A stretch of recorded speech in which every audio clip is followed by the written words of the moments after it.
Welcome to I legal. और आज के इस वीडियो में हम डिस्कस करेंगे सोर्सेस ऑफ हिंदू लॉ। तो let's get started.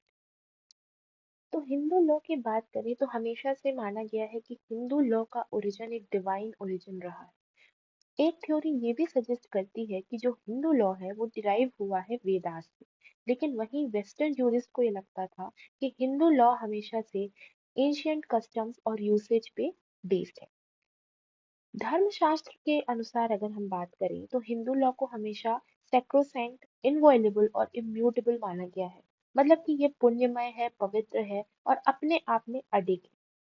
According to Maine, Hindu law is the law of smriti as expounded in the commentaries and digests which are modified and supplemented by the custom।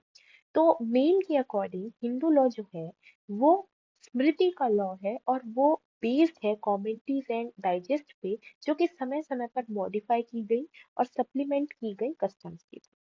अब अगर हम broadly देखें तो इस chart के through sources of custom law जो है वो दो पार्ट्स में बांटा जा सकता है। First part is ancient sources and second part is modern sources. Ancient में अगर हम बात करें तो आते हैं Shruti, Smriti, commentaries and digest and customs.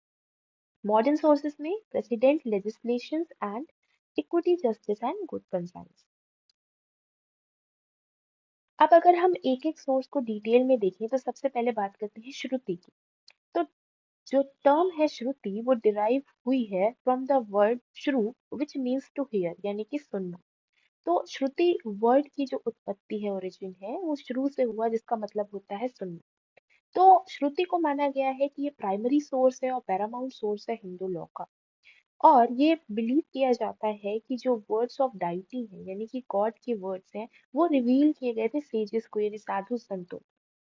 वहीं अगर हम बात करें स्मृति की, तो स्मृति का मतलब है व्हाट वाज रिमेम्बर्ड, जो याद रखा गया। तो इसका क्या मतलब है?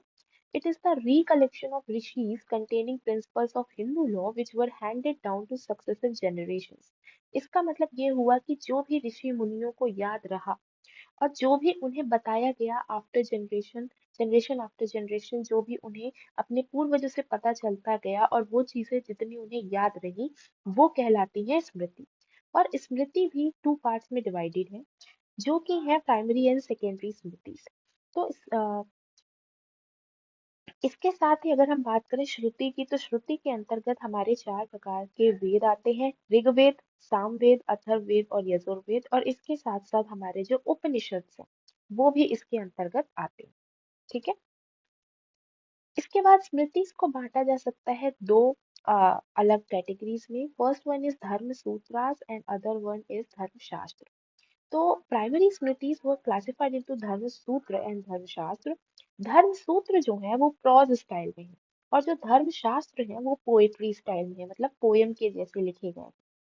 प्रिंसिपल ऑथर जो माने गए हैं धर्म सूत्र के वो है गौतम, बौधायन और अपास्तम्ब। वहीं प्रिंसिपल ऑथर्स धर्म शास्त्र के माने गए हैं मनु, यजानवल्क्य, नारद और विष्णु। तो ये हो गए हमारे स्मृति और श्रुति। अब बात करते हैं कमेंट्रीज एंड डाइजेस्ट की। तो commentaries and digest are records of customs contained in Smritis. तो स्मृति में जो भी रिकॉर्ड्स हैं कस्टम से रिलेटेड, वो क्या है? कमेंट्रीज एंड डाइजेस्ट कहलाते हैं। उन्हें इंटरप्रेट किया गया, एक्सप्लेन किया गया और मॉडिफाई किया गया कस्टम्स के अनुसार स्मृति में। तो जब भी लॉज को इंटरप्रेट किया जाता है स्मृति में, तो उनमें कुछ बदलाव भी किए जाते हैं ताकि वो करंट डे, मतलब आज की प्रैक्टिस के अनुसार उन्हें ढाला जा सके।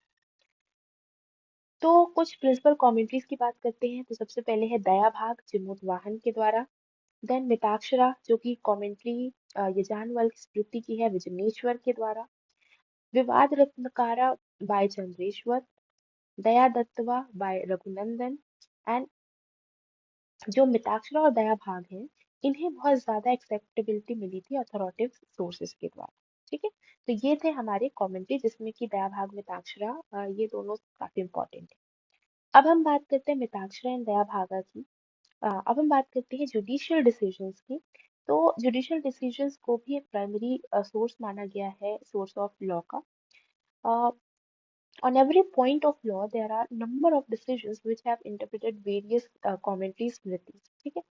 तो बहुत सारे जो डिसीजंस हैं उन्हें इंटरप्रेट किया गया है इनके बेस पर, कमेंट्रीज और स्मृतिज वगैरह के बेस पर।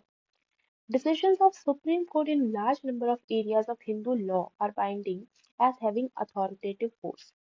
जो भी डिसीजन देती है सुप्रीम कोर्ट, वो उसका जो इफेक्ट होता है वो बाइंडिंग होता है बाकी की कोर्ट्स पे, ये हम हमेशा से जानते आ रहे हैं, तो इसे भी एक लॉ का सोर्स माना गया है। अब बात करते हैं लेजिस्लेशन की। तो लेजिस्लेशन भी एक इम्पोर्टेंट सोर्स है हिंदू लॉ का। इसे समय समय पर रिफॉर्म किया जाता है, ऑल्टर किया जाता है और सप्लीमेंट भी किया जाता है ओल्ड हिंदू लॉ के अकॉर्डिंग। तो ऐसा इसलिए किया जाता है ताकि उनमें यूनिफॉर्मिटी लाई जा सके और आज जो भी देश में प्रैक्टिसेस हैं हिंदू लॉ की उनमें उसे अप्लाई किया जा सके। कुछ इंपॉर्टेंट लेजिस्लेशंस जो हैं हिंदू लॉ के वो हैं Indian succession act 1925, Hindu women's right to property act 1937, Hindu marriage act 1954, the Hindu Marriage Act 1955, the Hindu Minority and Guardianship Act 1956, Hindu Succession Act 1956, Hindu Adoption and Maintenance Act 1956। तो ये कुछ important legislations हैं जो कि हमारे हिंदू लॉ से related. अब हमारा आखिरी जो मॉडर्न सोर्स है उसे देख लेते हैं, जो कि है equity, justice and good conscience. Equity, justice और गुड कंसाइंस को एक इम्पोर्टेंट सोर्स इसलिए माना जाता है क्योंकि अगर जहां पर भी कॉन्फ्लिक्ट होता है स्मृति में या कमेंट्री में, मतलब दो सोर्सेस ऑफ लॉ के बीच में कॉन्फ्लिक्ट है किसी पॉइंट ऑफ लॉ को लेकर, तो उसे सॉल्व किया जाता है principle of equity, justice and good conscience को लगाकर।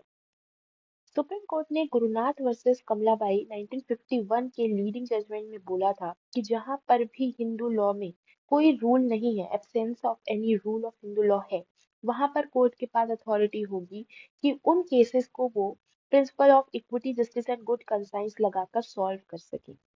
लेकिन एक चीज हमें हमेशा याद रखनी होगी कि ऐसा कोई भी प्रिंसिपल जब लगाया जाए तो वो इनकंसिस्टेंट नहीं होना चाहिए doctrine of theory of Hindu law की, मतलब हिंदू लॉ की डॉक्ट्रिन की जो थ्योरी है उसके अगेंस्ट जाकर कोई भी decision justice, equity, justice and good conscience के ऊपर हमें नहीं देना होगा। तो ये थे हमारे सारे सोर्सेस जिसमें कि हमने मॉडर्न और एंशियंट दोनों को देख लिया है। आई होप आपको ये अच्छे से समझ में आया होगा। Thank you for watching. अगले लेक्चर में दोबारा मिलते हैं। Thank you.